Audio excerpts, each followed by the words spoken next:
Big pass Tamil season 9ஓட 3வது eviction process நடந்து முடிஞ்சிடுச்சு அஃபிஷியலாகவே.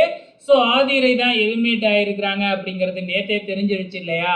அவங்களோட எலிமினேஷன் ப்ராசஸ் எப்படி நடந்துச்சு அப்படிங்கிறத பார்க்கலாம். ஸோ இப்போ இன்னைக்கு ஞாயிற்றுக்கிழமை எபிசோடு அப்படிங்கிறதுனால வந்து பார்த்தீங்கன்னா, ஆரம்பத்திலேயே வந்து பார்த்தீங்கன்னா வியானா மற்றும் நம்ம பிரவீன் இவங்க 2 பேர்த்தையுமே சேவ்டு அப்படின்னு சொல்லிட்டாரு. அதுக்கப்புறம் 2 விளம்பரங்கள்லாம் முடிஞ்சு அதுக்கப்புறம் நாமினேஷனில் இருக்கிறவங்கெல்லாம் ஒன்றா உட்காருங்க அப்படின்னு உட்கார வச்சு, அதுக்கப்புறம் இவங்கள்லேருந்து யார் எலிமினேட் ஆவாங்க அப்படின்னு விஜய் சேதுபதி கேட்குறாங்க.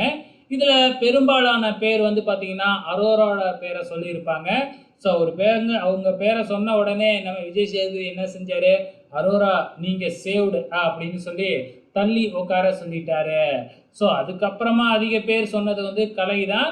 ஆனால் டைரெக்டாக வந்து பார்த்தீங்கன்னா எவிக்ஷன் ப்ராசஸ் கார்டை எடுத்து காமிச்சிட்டாரு. அதில் ஆதிரை அப்படிங்கிறத பார்த்துட்டு ஆதிரையே ஷாக் ஆகிட்டாங்க. ஏன்னா நம்மளாம் அவ்வளோ சீக்கிரத்தில் எலிமினேட் ஆக மாட்டோம் அப்படின்னு நினச்சிக்கிட்டு இருந்திருப்பாங்க. ஆனால் அவங்களுக்கு இது ஒரு ஷாக்கிங்கான விஷயமாக தான் இருக்கும். ஆனால் பிக் பாஸ் வந்து பார்த்தீங்கன்னா உங்களுக்கு ஒரு ஆப்பர்ச்சுனிட்டி தரேன், பிக் பாஸ் வீட்டில் இருக்கிறவங்கள பற்றி நீங்கள் ஏதாச்சும் சொல்லணும்னா பிளாஸ்மா டிவி முன்னாடி நின்று சொல்லுங்க அப்படின்னு பிக் பாஸ் ஒரு ஆப்பர்ச்சுனிட்டி கொடுத்தாரு. ஆனால் அதையும் நம்ம ஆதிரை சொதப்பிட்டாங்க.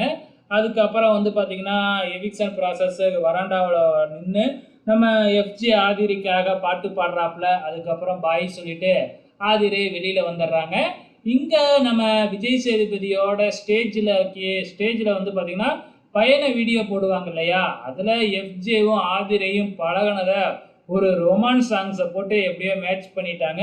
ஸோ உண்மையாலுமே அதை காமிச்சிருந்தா ரொம்ப சல்லித்தனமாக இருந்திருக்கும். அதுக்கு போய் ரொமான்ஸ் காட்சிகளை போட்டு ரொமான்ஸ் சாங்கை போட்டு கேவலப்படுத்திட்டாங்க. அதுக்கப்புறம் நம்ம ஆதிரை சொன்னாங்க பார்த்தீங்களா ஒரு விஷயம், நான் நல்லாவே கேம் விளையாண்டுருக்கேன், உள்ளார இருக்கிறவங்க தகுதியே இல்லாதவங்க நிறைய பேர் இருக்காங்க, தகுதி இருந்தும் என்னை ஏன் இவங்க வெளியில் எடுத்தாங்கன்னு தெரியல அப்படின்னு சொல்லிட்டு போயிட்டாங்க.